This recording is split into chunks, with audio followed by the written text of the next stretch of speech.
become an adult, right? So the breakdown of family, of the character and the values that have to be instilled so that when you can vote and you do have a credit card and you do and you can make political decisions, we're not out into outer space because you have, character. But I think, unfortunately, and I'm not blaming anybody, but because we've created a ticking time bomb, and social media, as beautiful as it is, and it's a needed tool. But like anything that isn't understood, and not just understood, isn't used with certain parameters and a certain level of respect, you can abuse it and you can create a different type of messaging that is also influencing others. And I think, and I look at kids don't go outside, they don't play. When I see kids, they have their tablet, they have their phone, they're doing this.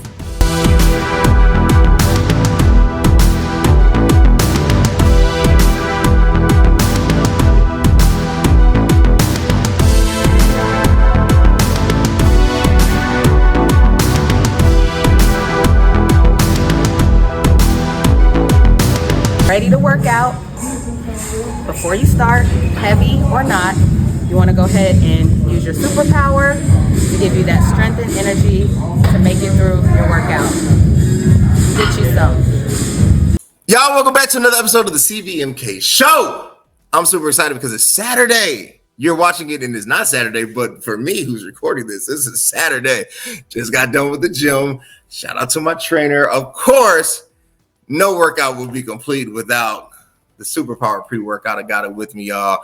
I actually used Warrior Thirst today because Warrior Thirst is a vibe. But at CVMK, because we manufacture, we sell our performance supplements. I need you to go to www.cvmkglobal.store. We just redesigned the website. You will like it. www.cvmkglobal.store, where it goes down. I want to thank the fans, guys. You guys have been amazing. We see the growth on the social media profile, CVMK_global. We're over 70,000. We're climbing. I told y'all we're going to get to 100,000 by the end of this year. I believe it. It is what it is. _show, CVMK33, Twitter at CVMK_global, fan base at CVMK. It's no longer Twitter's X. I had to correct myself. Just go there, connect with us. We'd love to hear from you. And, drop what's your favorite episode? Who you want to have on the show? Who would you like to see come back on the show? But today's show, we have a special guest. Yes, we do. We have a special guest every show, but we have a special guest today. We're talking to the one, the only, the amazing Terry Tucker. We're going to go into his brain and into his messaging, his story, see what drives him, see what he's working on. I'm telling you, you're looking for inspiration. You're looking for somebody who is doing it, who can tell you how to get through it. We got just the one after a quick word from our sponsors.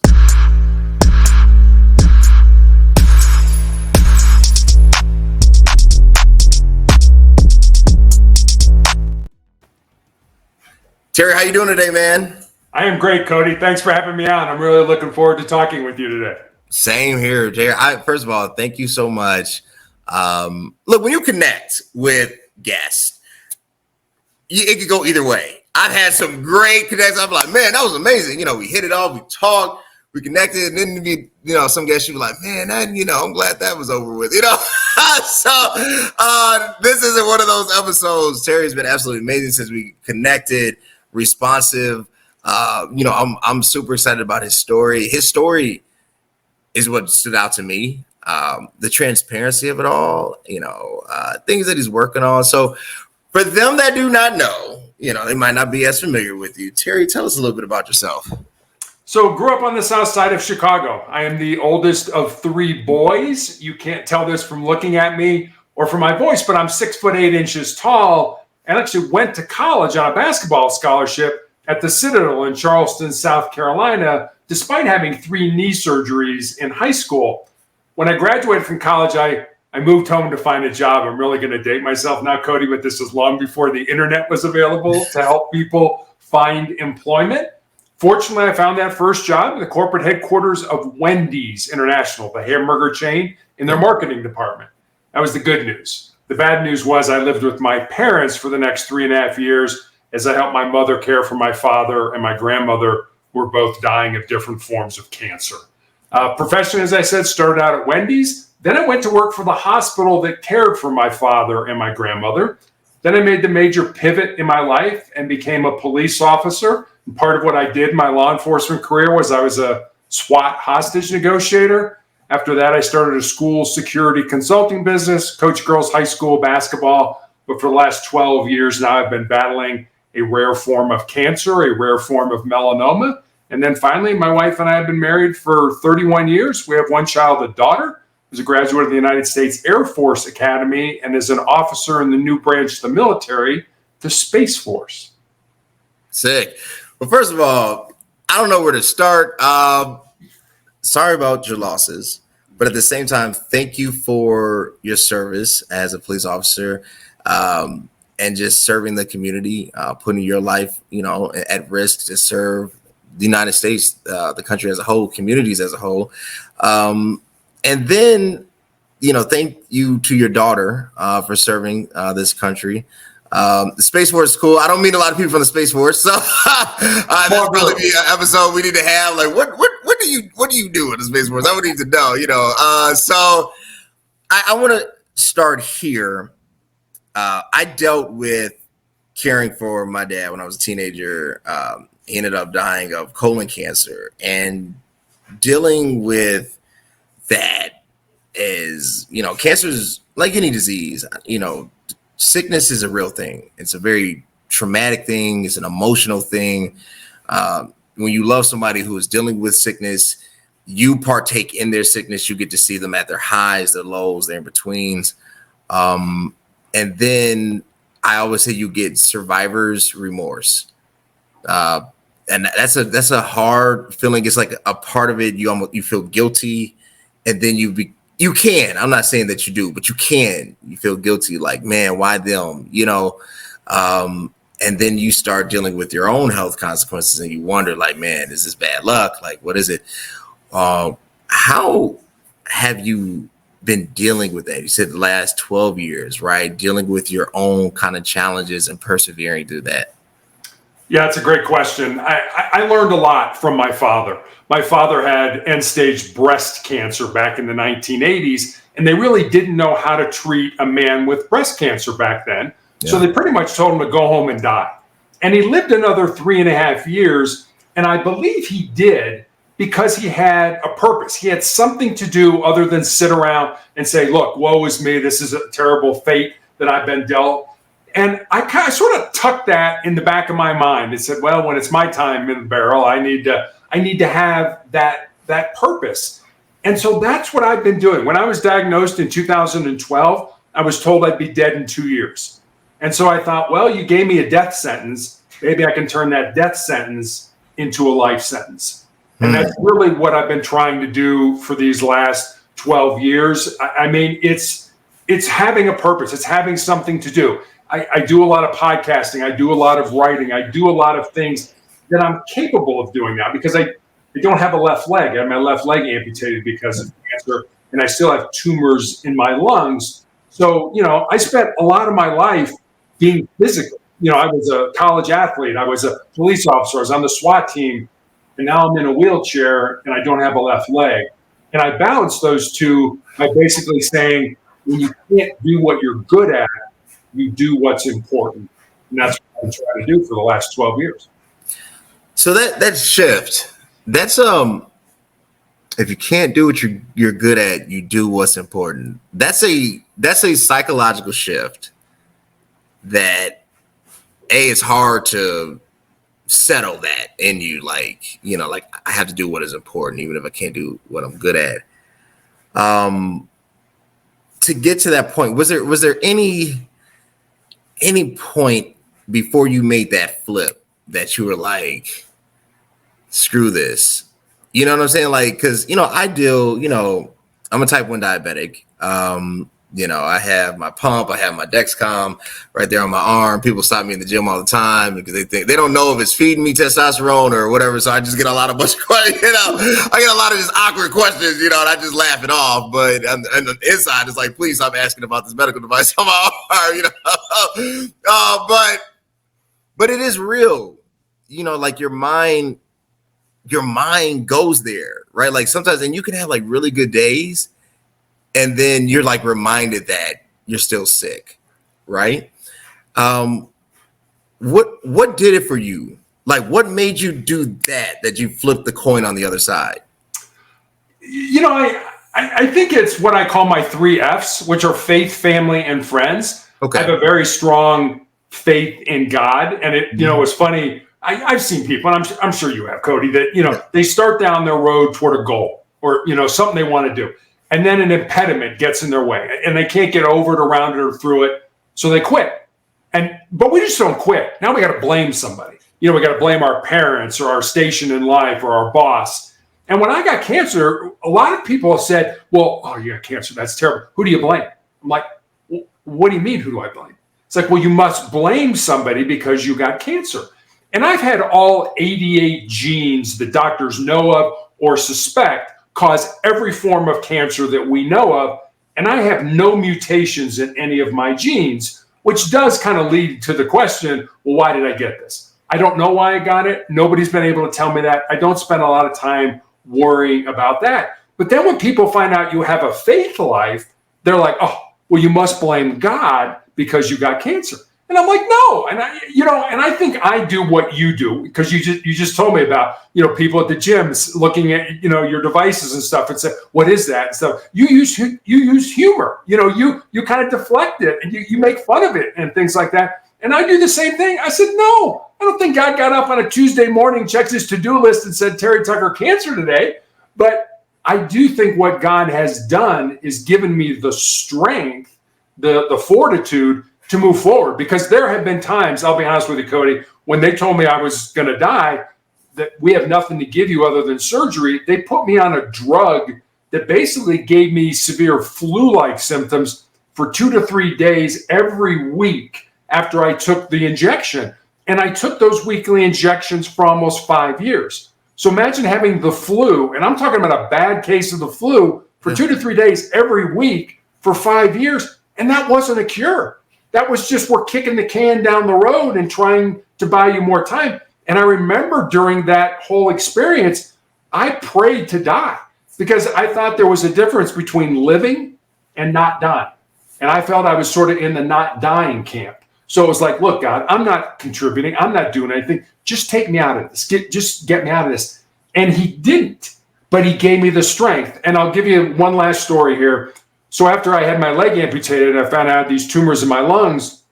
My oncologist showed me my CAT scan from that time. It was about 6-8 months later. Yeah. And I have no medical background. I don't know how to read a CAT scan, but you can kind of look at it and be like, oh, well, that sure doesn't look like it belongs there. I had these big tumors in my lungs. I had fluid all around the pleural spaces.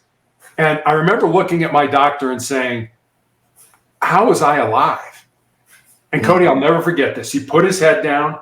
He shook his head no, and then he looked up at me and he said, I don't know because you shouldn't have been, which said to me that God's not done with me yet. When I die, where I die, how I die, way above my pay grade. Don't spend much time worrying about the dying.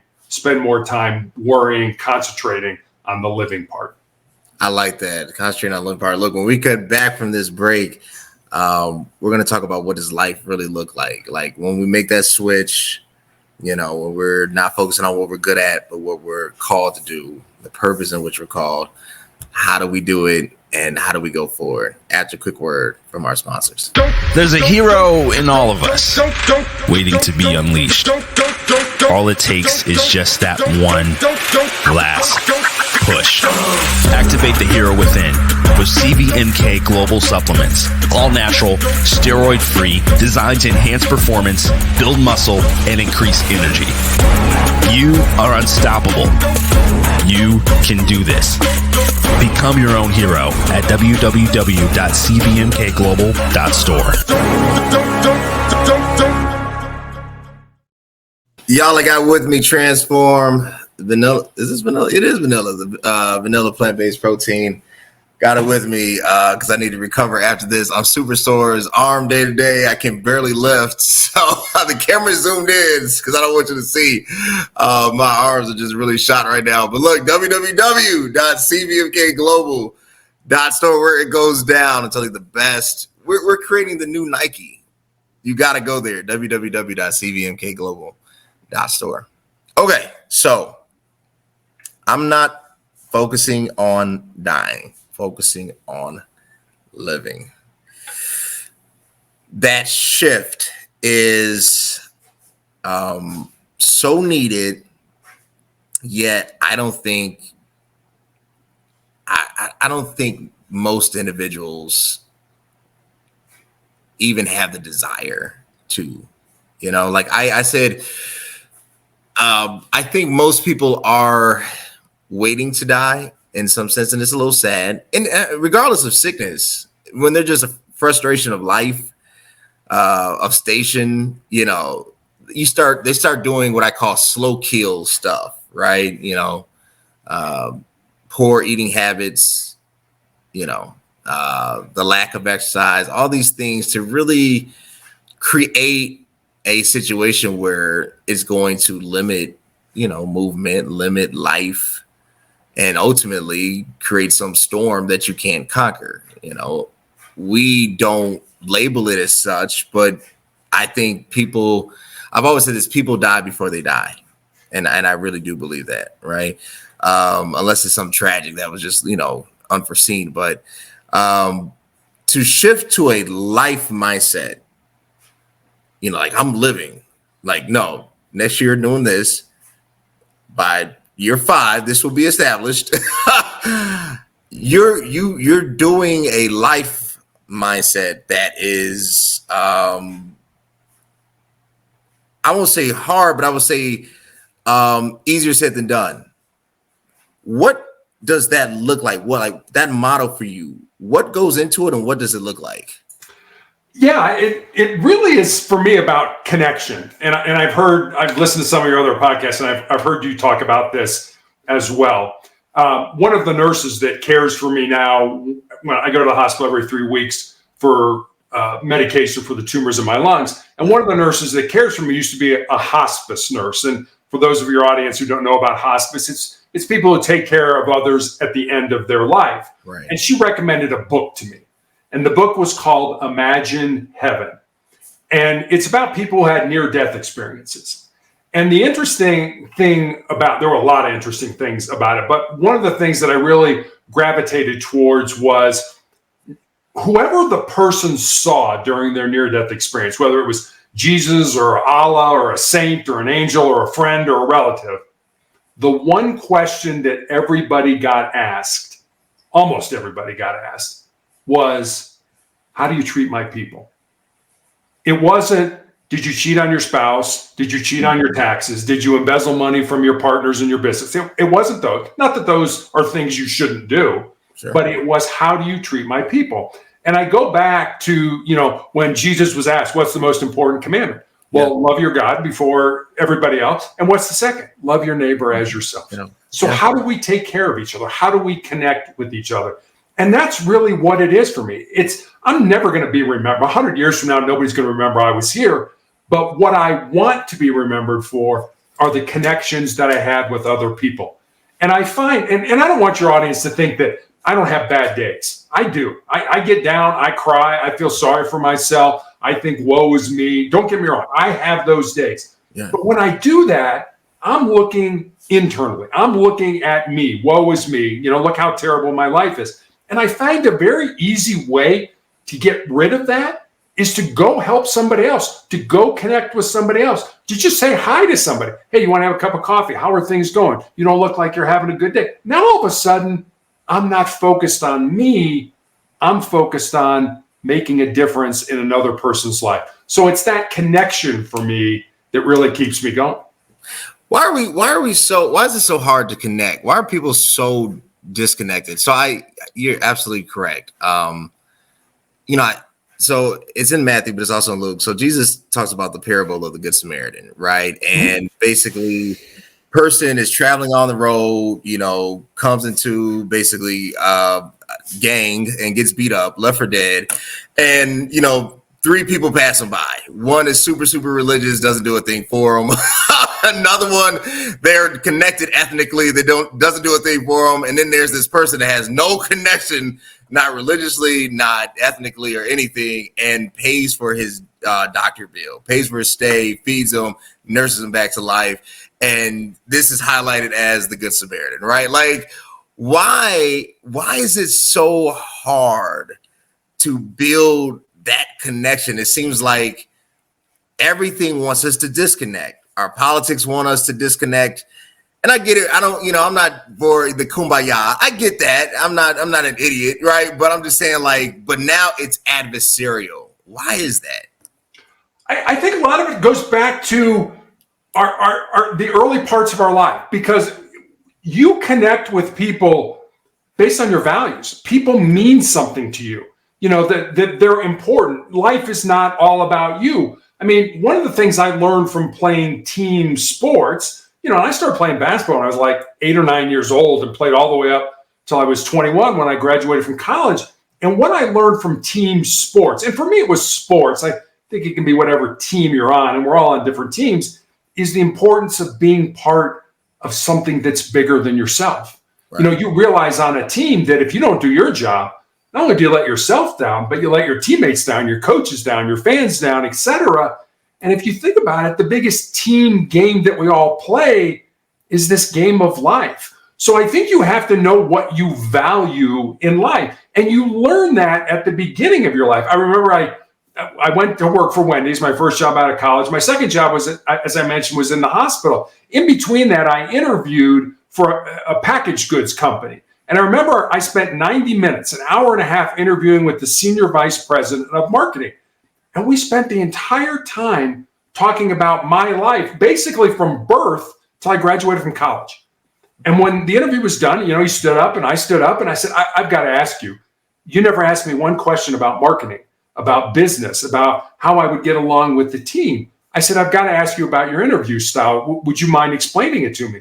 And he said, sure. He said, I got plenty of people around me that will tell me whether or not you're a good fit for our team. Incidentally, I didn't get the job, so obviously I wasn't a good fit. But he said, what I'm interested in hiring for is people of character. And he said, I believe your character is developed in the first 20 years of your life. And he said, character is caught. It's not taught. So you're not going to read a book and say, all right, I'm a person of good character. You're going to watch somebody handle a situation and say, boy, I really liked how she handled that. Or, ooh, I don't think he handled that situation very well. So I think if you know what your values are in life, and I just don't think people think about that. That's not something they care about. That's not something they're interested in. But if you know your values, you're much more interested in having connections with other people. I need to cut the break, but I do want to throw this out here. That is true. Character is not taught. Character is called. I think character is above integrity. I think integrity establishes the floor for character, but character is like, at the end of the day, I'm gonna do the right thing. I'm gonna go about it the wrong way, maybe. And that's where integrity goes. That's where integrity goes in. But when push comes to shove, you know, I know, you know, God is watching. I'm gonna do the right thing because it's right. Even if I don't want to do the right thing, it's right to do the right thing. But it is definitely it's missing from leadership, character, not integrity. You know, that's between you and God. People are imperfect. Right. Moral lapses, moral failures, that will happen with everybody. We're not talking about integrity. Character is missing. I want to go into character. And I know, you know, I got some, you know, two things. I want to go integrity, and then I want to talk about how important is the relationship and that you have to have in marriage, particularly dealing with that. And then how do we build on top of that after this quick break from our sponsors. I literally just tried the best pre-workout on the planet. With Superpower pre-workout, you have increased focus and a power boost every single time you work out. It's not only packed with 225 milligrams of caffeine, but it also has citrulline and creatine. It's insane how much energy and focus I had during my workouts. If you're ready to take your workouts to the next level, then ditch your current pre-workout and get the Superpower pre-workout to be your own hero. Y'all, I'm telling you, this is our number one seller right here. Superpower. I like superpower. Now, Warrior Thirst, I'm not gonna lie, it tastes better. It's a vibe. But superpower, it's unexplainable. I can't explain it to you. www.cvmkglobal.store. So character is a forgotten leadership principle. It's one of those things that you can't prove it until you're faced with it. So just for somebody to have character, it was like, well, we got to see you in a situation first, like, and then we'll know, you know. I think of our leadership just everywhere. I mean, this is a voting year. I'm here in Chicago, so it's always a voting year. It seems like you vote for somebody or something.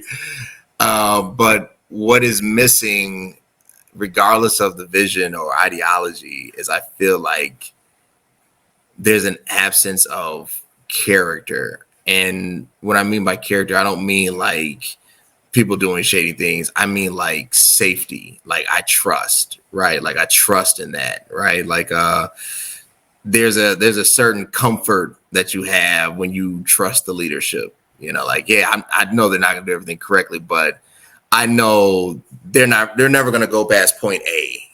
You know, how do we get back to being or to possessing characters and not being a character? That's a great question. I think back on the 163 of the top Fortune 500 companies are run by members who at one time or another were members of the United States Marine Corps. So if you think about that, what do the Marines are right now the only group in the military that are not having a problem in terms of their recruitment. That's true. And what are they teaching? I mean, I've always been told once a Marine, always a Marine. So it's just not the 2 years or the 4 years or the 20 years that you're in the Marine Corps. You're a Marine forever. And it's that character piece. It's that you take care of each other. It doesn't matter whether you're a private or a general, you take care of each other. And I remember hearing a story about General Mattis, who was Donald Trump's Secretary of Defense during his term in office. He was a Marine Corps general. And one Christmas Day, he ended up taking the place of a lieutenant who had to be on base because he said, I'm single. The lieutenant had a family. I let the lieutenant go home and be with his family. And me, a general, took his place. That's character. That's leadership. That's saying, here's the mission. What do you need to accomplish it? And I will do everything in my power, one, to make sure the mission happens, and two, that I take care of my people. And again, it goes back to what we were talking about. How do we take care of each other? How do you get that? You get it at home. You get it at church. You get it at school. And that's where I think we're dropping the ball, because I don't think kids are getting it today. I think if you went out on the street and asked 100 kids, what are your values or what is character? My guess would be at least 80% of them wouldn't be able to answer those questions for you. No, I totally agree. I mean, I don't even think the word is even used in schools. And I think one of the major problems is the home. I always says the society is a reflection of home. Yeah. It starts at home and then it spills over because you got to start as a child and then become an adult, right? So the breakdown of family, of the character and the values that have to be instilled so that when you can vote and you do have a credit card and you do and you can make political decisions, we're not out into outer space because you have, character. But I think, unfortunately, and I'm not blaming anybody, but because we've created a ticking time bomb, and social media, as beautiful as it is, and it's a needed tool. But like anything that isn't understood, and not just understood, isn't used with certain parameters and a certain level of respect, you can abuse it and you can create a different type of messaging that is also influencing others. And I think And I look at kids don't go outside. They don't play. When I see kids, they have their tablet, they have their phone, they're doing this. Right? Like, so like, how do you develop those personal relationship skills? You're not playing youth sports. You're not engaging in competition. So you're not going to know how to deal with failure when failure comes, because it is life and failure will come. You're in constant entertainment mode from a psychological standpoint, but I'm not seeing like hardcover books. I'm not seeing anything that requires you to exert energy, force, and discipline. And when you remove all of that, and you don't have a structure, and then says, now be an adult, that's scary, right? Like that is the phenomenon that we're living in. When we talk about being at home, you mentioned you've been married 31 years, which is, man, that's amazing. That's beautiful. My wife and I, April, we will celebrate 10 years come this August 16th. Right, because I'm live, on podcast, and I want to say it wrong, and then she go back and listen to the episode and say, you messed up again, So, but I realize, and this is something I had to learn, my relationship with my wife sets the tone in every other relationship. And I've had to learn how to become a husband. Like, even though I saw good examples, until you do it, until you realize that's a different human being. She was not raised in your household. Whatever values you guys have together, she's still separate, and you have to learn how to submit to that. Then you start creating what I would say like a very peaceful environment outside the home, right? Because the home is at peace. Peace leads to peace. Yes. Right? For you, 31 years, please advise us. Because you have experience. Honestly, you could just write a book on that. Please advise us. Tell us what not to do, what to do, and how much we need to be focused on the intentionality of this relationship. Yeah, I think the biggest thing in any relationship, whether it's with your children, whether it's with your spouse, whether it's with your boss, whoever it is, and I wish I could. I was going to give you 6 questions. There's a woman named Kat Cole, and she's the president and board member at Athletic Greens. And every month she sits down with her direct reports and her husband and goes through 6 questions. What's the worst thing that happened this last 30 days? What's the best thing that happened? What are you most proud of? What are you most grateful for? And I can't remember the other 2 questions. But it's not a one-way question and answer. It's, I want you to answer these questions for me, and then I'm going to answer these questions for you. So I think communication is key. And I think back, my wife married me when I was a suit and tie, 8 to 5, Monday through Friday, hospital administrator. And then I said to her, honey, I want to be a policeman. Now that's a tremendous shift from, basically stability to, I'm going to work nights and I'm going to get shot at and I'm going to be on the SWAT team and I'm going to do all this stuff. Will you support me? And she did. And then when she lost her job, this was in Cincinnati, Ohio. When she lost her job in Cincinnati, I had to leave the police department and support her because she was the primary breadwinner in our relationship. So it's understanding, one, that you need to communicate. Hey, I feel lousy today. Or you know what, when you said that, it made me feel this way. So that keeping that line of communication open. And then what are your dreams? What are your goals? What do you want to do with your life? And how can I support you as your spouse to reach those dreams, to reach those goals? I mean, I feel horrible about the fact that my wife and I have been married 31 years. 12 of those years have been dealing with cancer. I had my foot amputated in 2018, my leg amputated in 2020. 12 years. I've never been in remission. I've never not being treated for cancer. That's not, I know that's not what you signed up for, but it's that part of, in sickness and in health. This is the sickness part. And I feel terrible that we haven't been on vacation in 12 years, or we pretty much stay at home and things like that. It's, several times I've said to her, just put me in a nursing home and be done with it. And she won't do that. And I wouldn't do that to her either. It's like, I'm here. I took care of my father for 3.5 years. I would have taken care of my father for 30 years if that's what would have needed to be done, because my parents taught my brothers and I the value of family. of loving each other, of caring for each other, of supporting each other. That's how you make it work.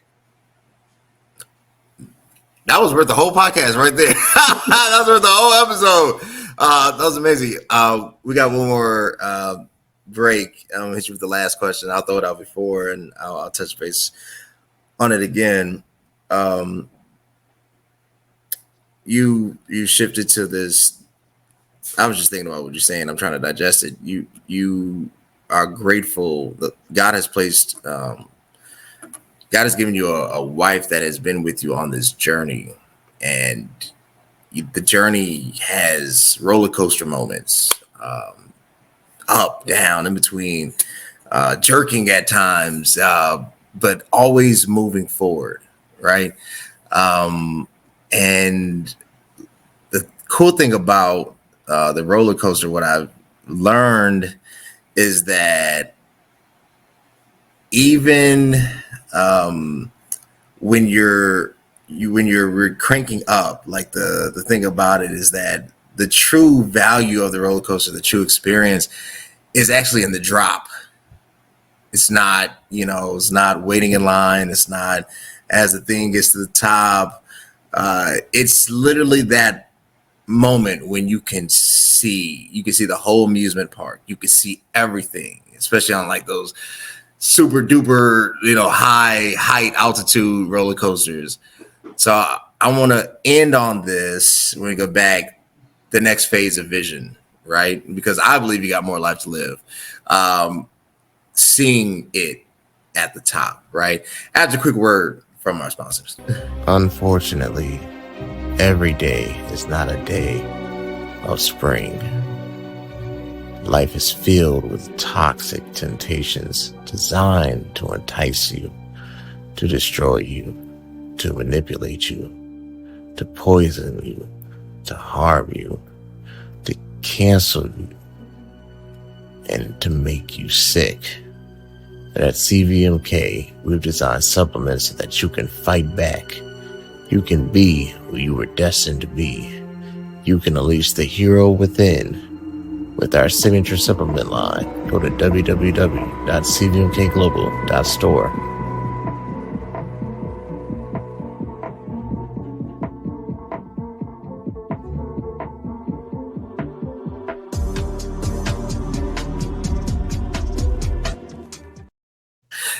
Y'all, welcome back. www.cvmkglobal.store. I'm telling you, you will not be disappointed. I'm going to give you a discount code. It's going to give you 20% off. When you check out, use the word CVMK. One word, 4 letters, CVMK, just like the YouTube, which you need to subscribe to, for 20% off. www.cvmkglobal.store. So the vision, next phase of life, right? I remember being in line for the Batman, going to Great America out in Gurney, and you get to the top. You hear the, and when you get to the top of the roller coaster, you can see everything. You understand why you waited an hour to get to this. You understand why, it's 90 degrees out and you're sitting there and, you have to make sure your pockets are zipped or all your stuff is going to fly out and you'll never find it again. But at that moment, it all makes sense. Even though a drop is about to proceed, you're prepared for it because you get to see it, right? And I don't think, and this is something my wife has been challenging me to do daily, as she's like, Cody, you still, because there's times, man, even with podcasting and, building this thing, like you got to see it when nobody else sees it. You got to see that aim, that goal, that vision that you have for your life. And it's sometimes it gets dark, it gets cloudy. It's sometimes I don't feel like being funny. I don't feel like recording. I don't feel like working out. I don't feel like, I always say like I cheat on my 9 to 5 to build my career. And, because you're juggling all these things in life. And sometimes honestly, I just want to sit back on the couch with a bag of Doritos and watch Sports Center all day, and knowing that that is a very unproductive behavior. No offense to Sports Center, but the vision is what drives, like that, to see it, to know it, like to have that faith that this is what it's about, right?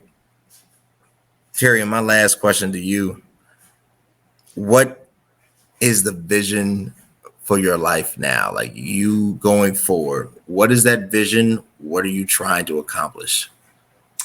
Yeah, so back in 2020, I wrote a book called Sustainable Excellence, and it's a book about success. And I'm working on another book now that is also about a word that starts with S, and that is significance. Success is what we do for us. We do something, we do things that get us to be successful. Significance is what we do with other people.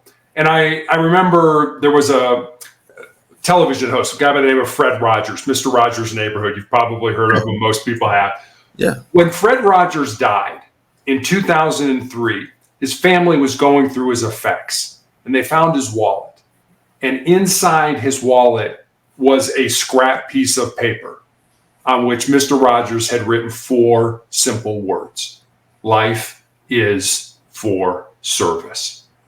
And if you look at your life that way, and Cody, I've seen so many people in their lives that think that when they get out of school and they get into life, whatever that looks like for them, that then their job is to fill what they believe is an empty self up. I've got to get the greatest job and make the most money and drive the nicest car and live in the nicest neighborhood and have, the latest gadgets and gizmos. What I found is it's just the opposite. We're not born empty. We're born full. We're born with everything we need to be successful, however you determine the definition of that word, already inside of us. We just need to pull it out and use it for our benefit. So our job in life should not be to fill ourselves up.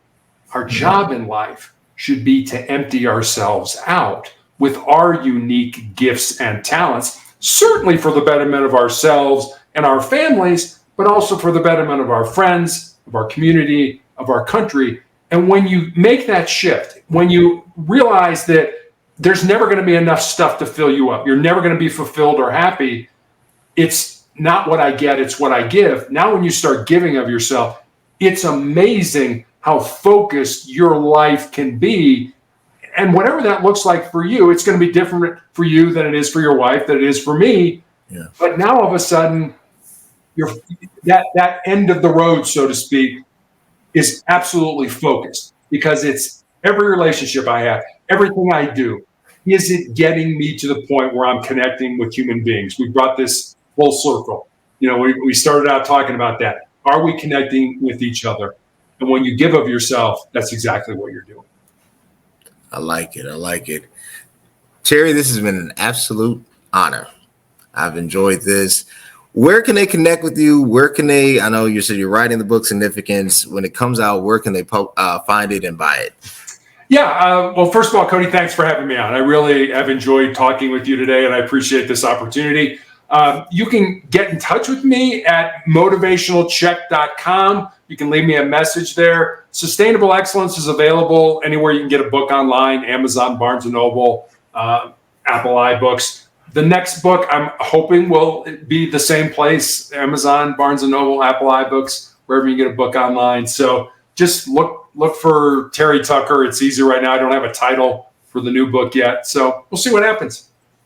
Y'all connect with them. Go to motivationalcheck.com. Go to Amazon. Purchase the book, Sustainable Excellence. And you know what you got to do if you want to keep seeing amazing leaders like we have on today. Subscribe. I would say it's easy. It's free. That's the wild part. It costs you nothing.